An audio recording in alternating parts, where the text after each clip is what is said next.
रहना, अपनी लाइफ के प्रति थोड़ा गंभीर हो जाओ।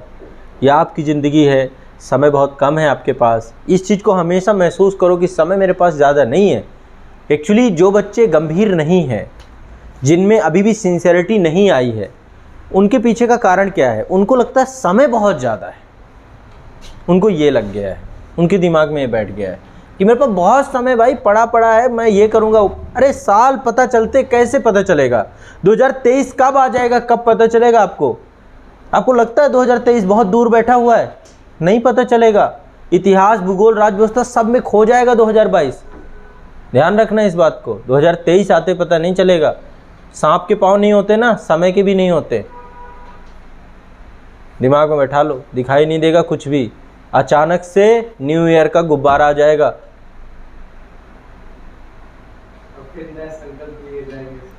वो रेजोल्यूशन लिए थे आपने 2022 में, उनका क्या हुआ? वादा खिलाफी खुद से नहीं करनी है। अपने प्रति आपको हमेशा लॉयल रहना है। यदि आप अपने प्रति वफादार रहे तो जीवन में आप बहुत तरक्की करोगे। आप दूसरों के प्रति भी रहोगे और साथ में अपने जीवन में कदम कदम में आगे बढ़ते चले जाओगे। तो यदि जीवन में कोई एक चीज़ सीखनी है तो खुद के प्रति वफादार होना सीखना है।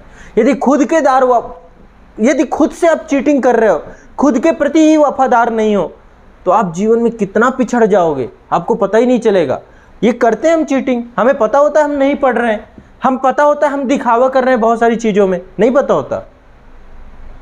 तो वो दिखावेबाजी से आपके रिजल्ट नहीं आने, आप खुद को गर्त में ले जा रहे हो।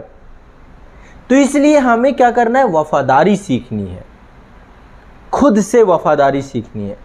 ये सबसे बड़ा मूल मंत्र है। जो अपने प्रति वफादार है उससे ज़्यादा सफल व्यक्ति इस दुनिया में कोई नहीं है। मेरी बात समझ में आ रही? कुछ बहुत बड़ी बात तो नहीं कह रहा हूँ ना। बस वफादारी के लक्षण लाओ अपने अंदर। जो खुद से वादा करो, पहले तो बड़े बड़े टारगेट्स मत बनाओ। बहुत सारे लोगों के साथ होता है बिल्कुल बड़ा टारगेट बनाएंगे, बहुत बड़े लक्ष्य से आपकी वफादारी खतरे में आ जाएगी। छोटे छोटे टारगेट, मैं हमेशा क्या कहता हूँ, छोटा छोटा थोड़ा थोड़ा खाओगे तो हाथी भी खा जाओगे। इसको लिख लो कहीं पे।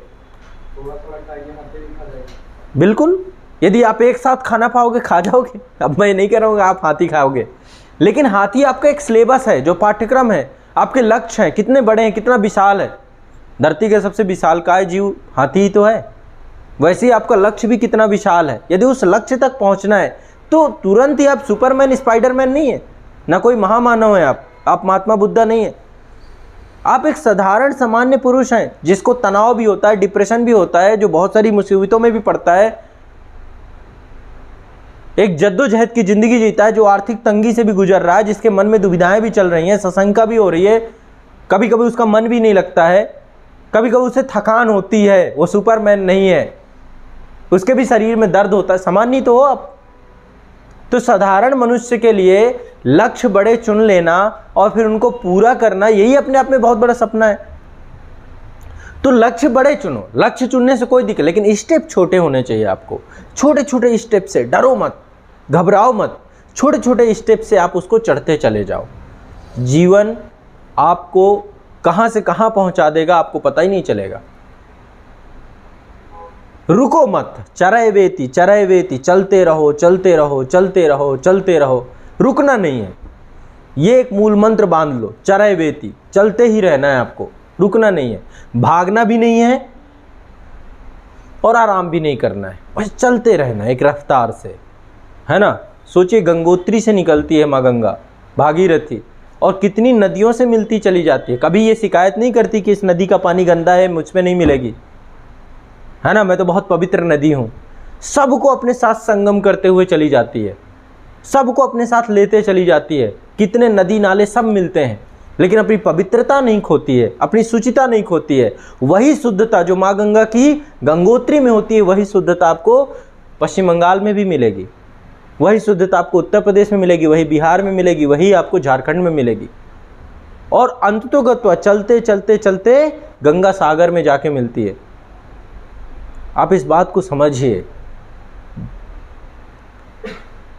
वो चल रही है, दौड़ नहीं रही कि यहां से पानी निकला बस पहुंच गया भाप बन के, ऐसा नहीं है।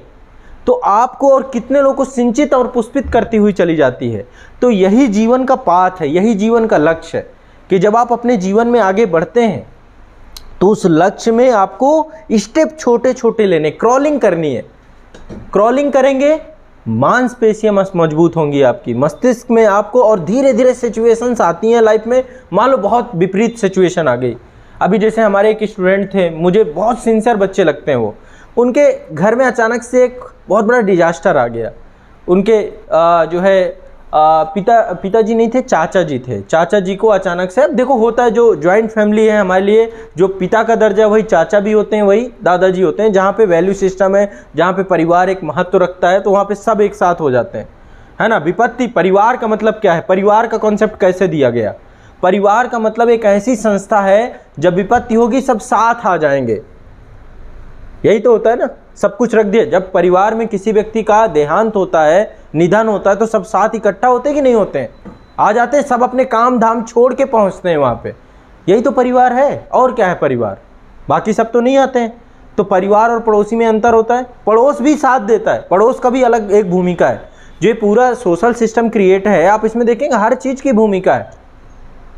तो उनके घर में एक डिजास्टर आया। मुझे जहाँ तक बड़ी उम्र, वो सुपर 50 बैच से भी रहे हैं और बहुत सिंसियर बच्चा, मतलब रेगुलर आंसर राइटिंग भी कर रहे थे।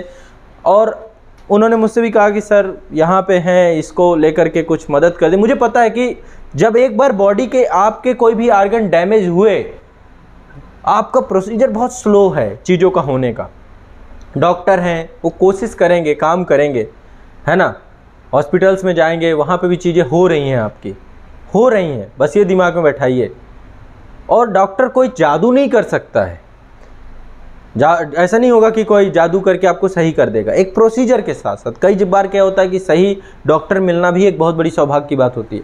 और अंतोगत्वा डिजास्टर ऐसा हुआ कि उनका देहांत हो गया, उनका निधन हो गया। एक लंबे टाइम पीरियड तक वो रहे, लेकिन उसके बाद उनकी स्थिति और डामाडोल हो गई, खराब हो गई। तो सोचिए, ऐसे भी डिजास्टर आपकी ज़िंदगी में आते हैं। उन्होंने मैसेज किया मुझे, मैंने कहा कि देखो धैर्य रखो, और ये एक परीक्षा की घड़ी चल रही है आपके लिए, आपके परिवार के लिए। इस टाइम पे धैर्य खो देंगे तो बहुत कुछ खो जाएगा। 2 साल, 3 साल, 4 साल की आपकी मेहनत चली जाएगी। तो एग्जैक्ट आप समझिए, जब विपरीत परिस्थितियां होंगी, उन विपरीत परिस्थितियों में आपको धैर्य ही एक सबसे बड़ा आपके पास टूल्स होगा। इसलिए कहते हैं धैर्यवान बनिए। क्यों बोलते हैं धैर्य के लिए? धैर्य क्या करता है? एक प्रतीक्षा, एक अवधि तक प्रतीक्षा करता है सही होने की, इसे धैर्य कहते हैं। धैर्यवान होना चाहिए। जो धर्म के 10 लक्षण है ना, उसमें से एक लक्षण धैर्य भी है। शीलवान बनिए।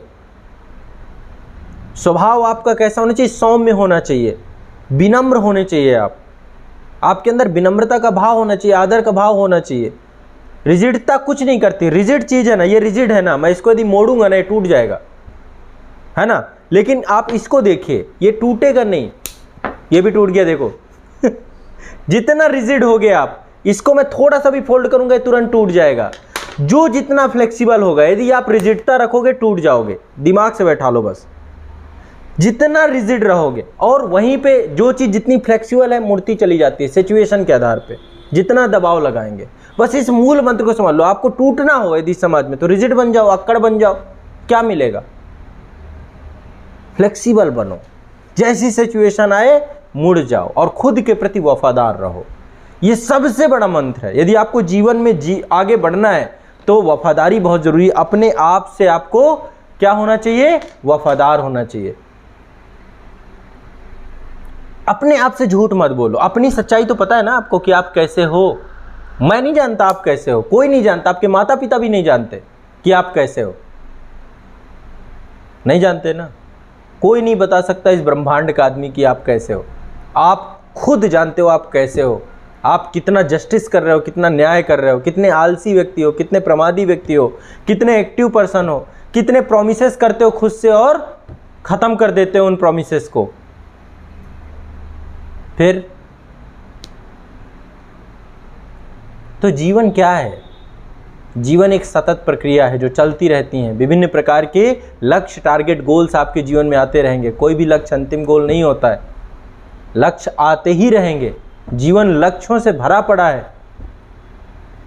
आपको इस पूरे मझधार में, जिसमें बैठे हुए ना, एक ऐसे समुद्र में बैठे हुए हैं जहाँ पे चारों तरफ से तूफान आ रहे हैं। याद करो, एक एज्यूम करो कि कभी आप समुद्र में फंसे हुए हो और उस समुद्र में चारों तरफ से हिलोरें आ रही हैं, आसमान से बारिश हो रही, बिजली कड़क रही है, झंझावात हो रही है, ऐसे में एक ही तरीका है, धैर्य।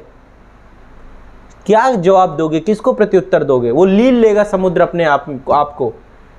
बहुत सारे लोग अपना जीवन समाप्त कर देते हैं। अभी मैं देख रहा था पिछले समय में कुछ न्यूज़ थी, कुछ प्रयागराज से भी न्यूज़ थी कि कुछ बच्चों ने अपने जीवन को ही समाप्त कर लिया। अरे एक एग्ज़ाम में सफल नहीं हो पा रहे लोग, कितने ड्रॉप आउट पड़े हुए हैं। आप बहुत सारे ड्रॉप आउट देखेंगे, वो उन्होंने अपनी क्वालिफिकेशन भी कंप्लीट नहीं की है, फिर भी बहुत बड़ा कर गए। तो यदि आप जीवन को सिर्फ इतने में बांध के रख दोगे कि बस यही है, ये मिलेगा तो सब कुछ है, नहीं मिलेगा, अरे ऐसा नहीं है। ये तो बहुत छोटी चीज़ है, हो सकता है इससे बड़ा इंतजार कर रही हो आप सभी का। एक चीज़ और बता रहा हूँ, जिसके जीवन में जितनी ज़्यादा सफलताएं होंगी वो उतना ही मजबूत होगा, उसका कोई तोड़ नहीं होगा। तो ये चीज़ ध्यान रखना कि यदि आप अपने जीवन में अपनी इमारत को बहुत बड़ा बनाना चाहते हो, बहुत एक ऐसी इमारत जो अपने आप में बहुत ऊंची हो, जिसको दुनिया देखे दूर से। ऊंची इमारत की विशेषता क्या होती है? दूर से दिखाई देती है वो।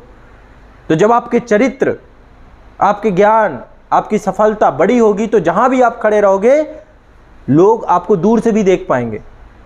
दूर से देख पाना समझते हैं? कहीं भी रहोगे लेकिन लोगों के मन में सम्मान कहीं भी होगा। तो अपनी इमारत को यदि ऊंचा बनाना चाहते हो, असफलताओं के नींव पे बनेगी वो। असफल होने से डरो मत, असफलता तो जरूरत है सफल होने के लिए। ऐसा कौन सा व्यक्ति है जो कभी असफल ही नहीं हुआ हो? संभव ही नहीं है। तो जीवन में असफलताएं लगी रहेंगी आपके, असफलताएं भरी पड़ी हमारे चारों तरफ, असफलताओं के समुद्र में बैठे हुए हैं हम लोग। उनमें से एक सफलता भी आपके जीवन को बदल देगी। और एक चीज़ और समझिए, सफलता का अपना चश्मा बनाइए। आप एक ऐसे चश्मे को पहन के बैठे हुए हैं जो समाज का चश्मा है। समाज जिस नज़रिए से दुनिया को देख रहा है, मेरे नज़रों में देखें तो आज आप सफल हैं। दिन प्रतिदिन कितनी आबादी जिंदा है, कितनी आपका हेल्थ अच्छा है। कभी आपको सफलता अपनी देखनी हो तो कभी अस्पताल पे जाइएगा, आपको पता चल जाएगा आप सफल व्यक्ति हो। आपके ही उम्र के कितने लोग असफल हो गए सिर्फ अपना अच्छा स्वास्थ्य नहीं बना पाने में। आपकी उम्र के कितने लोग, कभी आगरा में जाइएगा उस मेंटल हॉस्पिटल में, आपको पता चलेगा कि वो मानसिक तौर पे विक्षिप्त हो गए। तो आप सफल नहीं हो, आप असफल मानोगे। आपके जैसे कितने लोग जो है ऐसे जो आसक्त हैं, जिनको दूसरे लोगों की जरूरत पड़ती है, तो आप सफल कैसे नहीं हो? जिंदा बैठे हुए हो, हाथ पांव सब कुछ सही है, मस्तिष्क सही है, फिर क्यों नहीं हो सफल? तो सफल तो आप हो, बट आप ये स्वीकार नहीं रहे हो कि आप सफल नहीं हो। आपने अपनी कमांड, अपनी दुनिया दूसरे के हाथों में दे रखी है, बस ये दिक्कत हो गई है। रिमोट कंट्रोल बन गए हो आप। मेरे पास एक रिमोट है और उस रिमोट से मैं क्या कर रहा हूँ, आपको कंट्रोल कर रहा हूँ, बस ये समझ लो। मैं जब चाह रहा हूँ आपका मूड चेंज कर दे रहा हूँ, जब चाह रहा हूँ आपका मूड ख़त्म कर दे रहा हूँ। सेल्फ मोटिवेट रहना है, अपनी चाबी खुद बनानी है। अपनी चाबी, जब आप गाड़ियों को देखते हो ना, एक गाड़ी की चाबी दूसरे गाड़ी में नहीं लगती है ना? तो यदि आपको अपने जीवन में अपनी चाबी खुद बनानी पड़ेगी। ये नहीं कि कोई भी आए अपनी चाबी लगा के आपको स्टार्ट कर दे। यही तो हो रहा है आपकी ज़िंदगी में, कोई भी आ रहा है स्टार्ट कर दे रहा है, कोई भी आ रहा है ऑफ कर दे रहा है। इस चीज़ को कभी बारीकी से देखो। जितना भी इम्पोर्टेंट काम हो, किसी को डिस्टर्ब करना हो, आएगा और कुछ भी बोल के चला जाएगा, दिन भर परेशान रहेंगे इंसान से। क्योंकि आपने एक शील्ड नहीं क्रिएट की अपने सामने। यदि आप एक शील्ड क्रिएट कर दें, एक ऐसी शील्ड बना दें जिस शील्ड में लिखा हो डू नॉट डिस्टर्ब का, या नॉट अलाउड का, या नो एंट्री का, तो कोई एंट्री नहीं कर पाएगा आपकी ज़िंदगी में। आपने क्या कर रखा है, एक ओपन गेट बना रखा है, आते जाओ, सब बैठते जाओ। सबको अपने जीवन में एक्सेस नहीं देना है, सबको अपने जीवन में एंट्री नहीं देना है, सबको अपने जीवन में महत्व नहीं देना है। कुछ एरिया ऐसे हैं जिन एरिया में आप अकेले ही सब कुछ हो, बस आपको कोई ज़रूरत नहीं है। आप वहाँ पे खड़े हैं तो चीज़ें होंगी। ऐसी क्वालिटीज़ आपको डेवलप करनी पड़ेंगी। बस ये दिमाग में बैठाओ और समय के साथ अपने आप को ग्रो करते चले जाओ। ठीक है ना? जिंदा हो ना आप, जिंदा चीज़ ही ग्रो करती है ना? यदि आपकी ग्रोथ रुक गई है ना तो सोचो जिंदा नहीं हो, चलती फिरती लाश की तरह घूम रहे हो आप। इसलिए ग्रो करो, डे बाय डे ग्रो करो। हर फील्ड में ग्रो करो। आप यदि पढ़ाई कर रहे हैं तो पढ़ाई की फील्ड में ग्रो करोगे। ग्रोथ होनी चाहिए और ग्रोथ पॉजिटिव होनी चाहिए, माइनस में नहीं जानी चाहिए। ग्रोथ दोनों तरीके की होती है। चोरी करने में ग्रोथ हो रही, शराब पीने में ग्रोथ हो रही, नहीं उधर नहीं। तो जो आपको रचनात्मक बनाए, जो आपको क्रिएट करे, जो आपके अंदर जो है क्रिएशन, जिससे अच्छे विचार आपके अंदर आए, वो सब चीज़ें आपको डेवलप करनी पड़ेंगी अपने जीवन में। फिर आप देखिएगा आपका चरित्र उत्कृष्ट हो जाएगा, आपका जीवन महत्वपूर्ण हो जाएगा और आप बेहतर से बेहतर व्यक्ति बनते चले जाएंगे। ठीक है ना। विचार संयम, आपके विचार संयमित होने चाहिए। समय संयम, समय आपका संयमित होना चाहिए, आपका तय होना चाहिए। उठना, जागना, सोना, खाना, पीना, समय संयम बोलता है। विचार संयम, विचार आपके जो विचार तो आएंगे। मैं इसमें कोई ऐसी थोड़ा ना डिवाइस लगा दूंगा कि विचार आने बंद हो जाएंगे। विचार तो आएंगे, तो स्वभाव है। इसमें न्यूरॉन्स हैं, वो इलेक्ट्रिक चार्ज हो रहे हैं, लगातार उनमें थॉट्स क्रिएट हो रहे हैं, वो चल रहे हैं। पर उन थॉट्स में किस पे मुझे रिएक्ट करना है, किस पे नहीं करना है, ये तो पावर मेरे पास है ना। ये बताओ, थॉट्स में मुझे रिएक्शन, पावर ऑफ रिएक्शन मेरे पास है। मुझे कहाँ पे रिएक्ट करना है, कहाँ पे नहीं करना। इस थॉट पे मुझे थॉट बुरा लग रहा है, मुझे अंदर से फीलिंग ऐसी आ रही है कि इसने मुझे ये बोल दिया और ये चीज़ मुझे बुरी लग रही है, तो मुझे वहाँ पे रिएक्ट करना चाहिए कि नहीं करना चाहिए। फ़ायदा कितना होगा, ये कैलकुलेशन लगाओ। थोड़ा सा आप लोग गुणा भाग जोड़ घटाओ अपना अच्छा करो। जहाँ पे लगता हो कि यार यहाँ पे मैं उलझ जाऊँगा, वहाँ बगल से निकल जाओ। हर कांटे में चलना। मान लो रास्ते में आप चल रहे हो और कांटे हैं, आप बोलो मैं तो सीधा ही चलूँगा चाहे जितने भी कांटे हों। अरे मैं तो सूरमा हूँ, सूरवीर हूँ। कभी गाड़ी चलाते हो तो गाड़ी का स्टीयरिंग इधर उधर घूमता है ना। कभी ऐसे दिमाग चलाते हो मैं चलूँगा सीधा, तो कितने कुत्ते मर जाएंगे, कितने आदमियों को निपटा दोगे, कितनी गाड़ियाँ आप ठोक के चले आओगे और फिर पड़े होगे कहीं पे हवालात में। आपको डायरेक्शन चेंज करनी पड़ेगी अपनी। सामने कांटे मिलेंगे, सामने हर्डल्स मिलेंगे, सामने चीज़ें मिलेंगी, कहीं पे ट्रैफिक जाम भी मिलेगा तो वहाँ पे रुकना पड़ जाएगा। ट्रैफिक जब क्लियर होगा फिर आप चलोगे। कि ऐसा थोड़ा ना होता कि आप शक्तिमान बन जाते हो, ट्रैफिक में गाड़ी रोकते हो ना। वही जीवन है। जीवन में जहाँ पे भी ऐसी ऐसी चीज़ें मिलती जाएँ, सिचुएशंस आती जाएँ, वहाँ पे रुको ना, जहाँ पे पड़े वहाँ पे रुको, पर बढ़ते रहो। चरय वेति, चरय वेति, चरय वेति, चरय वेति, बस एक ही मंत्र है, चलते रहना है, चलते रहना है, चलते रहना। चलता हुआ पानी सड़ता नहीं है। चलते हुए और बहते हुए विचार सड़ते नहीं है। दूषित विचार वाले ना हो, कुत्सित विचार वाले ना हो, बस ये समझना है। समझ रहे ना। जीवन एक प्रवाहमान दिशा है। अभी मैं देख रहा था, मुझे तस्वीर ताज़ा हो गई जब मैं श्रीलंका का दृश्य देख रहा था कि एक लाखों की संख्या की भीड़ राष्ट्रपति आवास के बाहर। फिर मुझे याद आया, अरे यार ऐसा कुछ अफगानिस्तान में भी हुआ था। लोग स्विमिंग पूल में नहा रहे हैं, लोग जो है वहाँ पे बिस्तर पड़ा हुआ है, राष्ट्रपति के आवास में सो रहे हैं। लोग जो है टॉयलेट में एसी लगा हुआ है उसको उखाड़ रहे हैं कि टॉयलेट में कौन एसी लगाता है। फिर मुझे अचानक से दृश्य आया कि यार अफगानिस्तान में भी कुछ ऐसा ही हुआ था, वहाँ पे भी लोगों ने ऐसे ही लूट मचाई थी। तो ये अराजकता है और ये अराजकता समाज की है, राष्ट्र की स्तर पे भी आप देख रहे हो। अब एक जीती जागती डेमोक्रेसी। और ये पहली घटना नहीं है, मैंने कल आप लोगों को बताया भी था कि इतिहास में घटनाएं दोहराई जाती हैं, है ना। यही हुआ होगा फ्रांस की क्रांति में, बास्तील का किला पूरा ढहा दिया गया।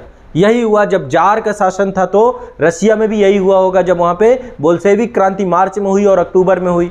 यही हुआ होगा कम्युनिस्ट क्रांति, यही हुआ चीनी क्रांति के साथ, यही हुआ भारतीय स्वतंत्रता आंदोलन में भी ऐसा हुआ। जरूरत पड़ी जब सत्ता अहम में आ जाए, घमंड में आ जाए, जनता उससे नगण्य हो जाए, निगलेक्ट हो जाए, यही विद्रोह आप अपने साथ नहीं कर सकते हो। जब बुराइयां आपके ऊपर हावी हो जाएं, नहीं कर सकते हो। हल्ला बोल दो कि ऐसे कैसे मेरे अंदर स्थान बना लिया आपने। बुराइयों ने आपके अंदर जब स्थान बनाया तो रेवोल्यूशन करना पड़ेगा, आपको क्रांति करनी पड़ेगी और उन बुराइयों को क्या करना पड़ेगा, उनका समूल विनाश करना पड़ेगा। और कैसे होगी ये क्रांति? अच्छे विचारों से, अच्छे थॉट से। अच्छा सुनिए, दिन में अच्छा सुनिए, कैसे बुरे विचार आएंगे। अच्छा बोलिए। आप दिन भर बुरा बोलते हैं एक दूसरे के खिलाफ, दिन भर। आप सोचो, कई बार कैलकुलेट करो कि आप कितना बुरा बोलते हो। अच्छा बोलो, अच्छा सुनो और अच्छा खाओ, स्वस्थ रहोगे। कितना खा लेते हो, किस तरीके की चीजें खा लेते हो बताओ? बस रिप्लेसमेंट ही है रेवोल्यूशन आपके अंदर का, आपको रिप्लेसमेंट कर देना है अपने जीवन में। तो आप जो है, आपका जीवन एक ऐसी दिशा में जाएगा जो आपके लाइफ को बदल के रख देगा। आप में ऐसे परिवर्तन आएंगे जो आपको बदल के रख देंगे। तो जीवन में थोड़ा सा रेवोल्यूशनरी भी आपको बनना है, क्रांतिकारी बनना है। और एक क्रांतिकारी कई बार ज़रूरत पड़ती है अपनी बैड हैबिट्स को लेकर के। मूल्यांकन करते रहिए, देखते रहिए। एक अपना जो आता है ना, उसको क्या बोलते हैं, मैग्नीफाइंग ग्लास होता है ना, उससे हम लोग देखते रहते हैं बारीक बारीक चीज़ें, जो भी चीज़ें हैं। तो एक रखिए, जूम आउट कर करके अपने आप को देखते रहिए। कुत्सित विचार आए हैं उनको हटाना है, किसी के भी खिलाफ आए हो। आपके कई बार रिलेटिव के खिलाफ बुरे विचार आ जाते हैं मन में, माता पिता के खिलाफ आ रहे हैं, खुद के खिलाफ आ रहे हैं, उनको हटाइए, उनको वहाँ से आपको हटाना पड़ेगा, तब आप अपने जीवन में आगे बढ़ पाएंगे। समझ रहे हैं? मेरी बात समझ में आ रही है ना? कोई ऐसा तो नहीं कि बहुत बड़ी बात बोल रहा हूँ, है ना? तो इसलिए जीवन चलने वाली चीज़ है, बस चलते चलते चलते जो भी लक्ष्य चुना है उसको पकड़ना है, बस अपने आप को बेहतर बनाते हुए। जितना बेहतर की ओर बढ़ोगे बेहतर बन जाओगे। जो हम चाहते हैं वो हम बन जाते हैं, जो हम सोचते हैं वही हम बन जाते हैं। हम क्या हैं? एक विचार, एक थॉट और कुछ नहीं। आप क्या हो? एक विचार, एक थॉट और कुछ नहीं। जीवन जैसे ही आपका ख़त्म होगा उसके बाद रह क्या जाएगा? सिर्फ आपका विचार। बताओ, विचार के अलावा कुछ रह जाता हो? हम याद करते हैं अपने पूर्वजों को किस लिए? उनके विचार अच्छे रहे होंगे तो अच्छे के लिए, बुरे रहे होंगे तो बुरे के लिए। गांधी जी को क्यों याद करते हैं कि गांधी जी ऐसे थे, गांधी जी वैसे थे, ऐसा नहीं करना चाहिए, ऐसा नहीं करना चाहिए? क्यों याद करते हैं? गांधी जी बैठे हुए हैं यहाँ पे, है ना? हम तो मुन्ना भाई में भी ऐसा है नहीं कि अभी बापू दिखने लग जाएंगे, है ना? तो वो क्या है कि बापू के विचार ही हैं जो उनको जिंदा रख रहे हैं। तो आप भी एक विचार हो और कुछ नहीं हो। हर प्राणी एक विचार है। वो विचार आपका जैसा होगा, अच्छा विचार होगा तो दुनिया अच्छे के लिए याद करेगी। अब आप दिन भर बुराइयों में फंसे हुए हो, एक दूसरे को सड़ा रहे हो, खुद के दिमाग को सड़ा रहे हो। कभी आपने देखा कचड़े वाली गाड़ी वो आती सुबह, स्वच्छ भारत वाली, कितना कचरा लेके जाती है वो? सुबह सुबह आप घर पे कचरा अपने डालते हो या गाड़ी पे उठा के डालते हो? वैसे ही आपको प्रतिदिन के स्तर पे यहाँ से कचरा उठा के डालना पड़ेगा बाहर। आप क्या कर रहे हो? जितना कचरा है वो सब यहीं डाल रहे हो। क्या हो रहा है? सड़न पैदा हो रही है, बदबू आ रही है यहाँ से, फिर लग रहा है मेरा मन नहीं लग रहा, मैं डिमोटिवेट हो गया, मेरी ये प्रॉब्लम हो गई। अरे इसे साफ तो करो, यहाँ तो इतनी गंदगी भर रखी है, मस्तिष्क के स्तर पे इतनी नफरत भर रखी है। गंदगी का मतलब क्या है? नफरत, एक दूसरे के खिलाफ, खुद के खिलाफ। क्षमा करने की, क्षमा करना क्या है? रास्ते में काटा है तो बगल से निकल जाने को क्षमा करना कहते हैं। मतलब ही नहीं रखना है। और थोड़ा सा भी जब छात्र जीवन आपका चल रहा है तो छात्र जीवन में बहुत ज़्यादा सोशलाइज्ड मत हो, बहुत ज़्यादा लोगों के चक्कर में मत पड़ो, वो आपका टाइम खराब हो जाएगा। खुद को इम्प्रूव करना है, पहले अर्जित करना है। ये क्या समय चल रहा है? अर्जन का समय चल रहा है। जब अर्जित कर लोगे तभी तो दे पाओगे समाज को, सोसाइटी को। अभी आपके पास है कुछ नहीं, दोगे क्या? बताओ। जब कुछ होगा तभी तो दोगे। ज्ञान होगा तो ज्ञान दोगे, पैसा होगा तो पैसा दोगे, और कुछ भी नहीं होगा तो सिर्फ लोगे। तो पहले देने की योग्यता बनाओ, बहसों में मत पड़ो, अर्जित करो, पता करो। सब किताबों में भरा हुआ है। लोग समुद्र की गहराई को इतनी बड़ी मानते कि अथाह है। मैं कहता हूँ समुद्र कितना गहरा नहीं है जितनी गहरी किताबें हैं। जाओ तो उतरो तो उनमें, अथाह हैं किताबें, इतनी किताबें आपके पास, पढ़िए उनको बारे में। मैं कहता हूँ एक स्वाध्याय किया करिए, एक अच्छी किताब कोई भी जो आपको लगे महापुरुषों के जीवन से जुड़ी हुई उसको पढ़ा करिए। सिर्फ सब्जेक्ट तो पढ़िए ही पढ़िए, बट कोई एक पर्टिकुलर बुक भी साथ में अपने जीवन में रखिए, नॉवेल पढ़िए। उससे आपका व्यक्तित्व का विकास होगा, पर्सनालिटी डेवलपमेंट होगा आपका, आपके अंदर पॉजिटिव वेव्स आएंगी, आपके अंदर सद्विचार आएंगे। जब अच्छे विचार आएंगे, अच्छा पढ़ेंगे तो अच्छे बन जाएंगे। तो अच्छे कर्म करने शुरू कर देने हैं, अच्छे हो जाओगे। अच्छा खाओगे तो अच्छे बन जाओगे, अच्छा पहनोगे तो अच्छे दिखोगे, अच्छा सोचोगे तो अच्छे। जो भी आप करोगे तो उसमें आप बेहतर से बेहतर बनते चले जाओगे। ये एक प्रोसेस है। क्या है? एक प्रोसेस है। उस प्रोसेस से गुजरना है आपको, उस प्रोसेस के साथ चलना है आपको। बस इतनी सी मेरी आप लोगों से रिक्वेस्ट है, इतनी ही मेरी आप सभी से अरदास है कि आप अपने प्रति वफादार रहिए और अपने जीवन में बेहतर करिए। चीज़ों में फंसिए मत, उलझिए मत। समस्याएं आएंगी, चैलेंजेस आएंगे। चैलेंजेस सिर्फ आपके जीवन में नहीं, आप जैसे कितने लोग हैं जिनके जीवन में चैलेंजेस हैं पर वो बहुत बेहतर कर गए और लगातार बेहतरी की ओर लगातार जा रहे हैं। वो आर्थिक तंगी से भी गुजरे, उन्होंने देश तक आज़ाद कराया, उन्होंने देश के संविधान को बनाया, उन्होंने एक ऐसे कानून व्यवस्था को बनाया। आज किसी को भी देख लो, जो भी बैठे हुए हैं ऊंचे पदों में, बहुत प्रभुत्वशाली और पैसे वाले लोग नहीं मिलेंगे आपको, बहुत साधारण पृष्ठभूमि के लोग होंगे वो, पर उनके मन में एक चाह थी, एक दृढ़ संकल्प था जीवन में बेहतर बनाने को लेकर के। तो इसलिए हर जगह पे सिचुएशंस आपको सफल बनाएंगी। ये चीज़ अपने दिमाग से विचारों के तौर पे हटा दीजिए। सिचुएशन किसी को भी सफल नहीं बनाती हैं, सिचुएशन से परे उठना पड़ेगा आपको। परिस्थितियां विपरीत आएंगी ही आएंगी। ये मत सोचिए कि सिर्फ मुझे एक ही चीज़ मिलेगी, दूसरी नहीं मिलेगी, है ना। तो ये चीज़ भी दिमाग में बैठाइए, ठीक है। चलिए, आज बहुत अच्छा दिन भी, आज गुरु पूर्णिमा का दिन है ना। आपके जीवन में एक कोई ना कोई गुरु होता ही है, तो गुरु से बहुत सारी चीज़ें सीखने को मिलती हैं। शिक्षक के बहुत सारे दायित्व होते हैं, बहुत सारी जिम्मेदारियां होती हैं, जिसमें सबसे बड़ी जिम्मेदारी होती है कि वो आपको एक सदमार्ग दिखाए। मार्ग तो बहुत प्रकार के होते हैं, कुमार्ग भी होता है, बुरे रास्ते भी होते हैं। सदमार्ग, एक अच्छा मार्ग, है ना, उस मार्ग की तरफ आपको ले जाए और आपके व्यक्तित्व को गढ़ने का प्रयास करे। ऐसा व्यक्तित्व बनाए जिस व्यक्तित्व में परिष्करण हो, जिस व्यक्तित्व में शुद्धता हो। 24 कैरेट गोल्ड, समझते हैं ना इसको, 100% शुद्धता की ओर ले जाने का प्रयास। तरासे आपको, हीरा जब निकलता है उसकी वैल्यू नहीं होती है, जब वो तरसता है तब उसकी वैल्यू होती है। और हीरे की क्वालिटी क्या है? उसको कहीं भी रख दीजिए, चमक नहीं छोड़ता वो अपनी, चाहे उसको म्यूजियम में रख दीजिए, चाहे उसको एक, पर हीरे की पहचान भी किसको होती है? सिर्फ जौहरी को होती है, नहीं तो बाकियों के लिए तो पत्थर है वो। वही उसकी कीमत आंकता है, वही उसे पता है कि इसकी क्या क्वालिटी है। तो गुरु एक जौहरी की तरह होता है जो छात्र के अंदर के गुणों को धीरे धीरे इम्प्रूव करते जाता है। गुरु दीक्षा लिया आप लोगों ने अपने जीवन में? गुरु दीक्षा ली होती है ना, जीवन में गुरु बनाते हैं हम लोग। अभी तक नहीं लिया आप लोगों ने? कोई भी गुरु, आध्यात्मिक गुरु, जैसे मेरे गुरु हैं उनसे मैंने गुरु दीक्षा ले रखी है। कोई भी हो सकता है, एक व्यक्ति के कई गुरु भी हो सकते हैं, है ना। गुरुदक्षिणा हिंदू धर्म में एक कॉन्सेप्ट है कि आपको एक गुरु बनाना होता है, उससे गुरुदक्षिणा लेनी होती है।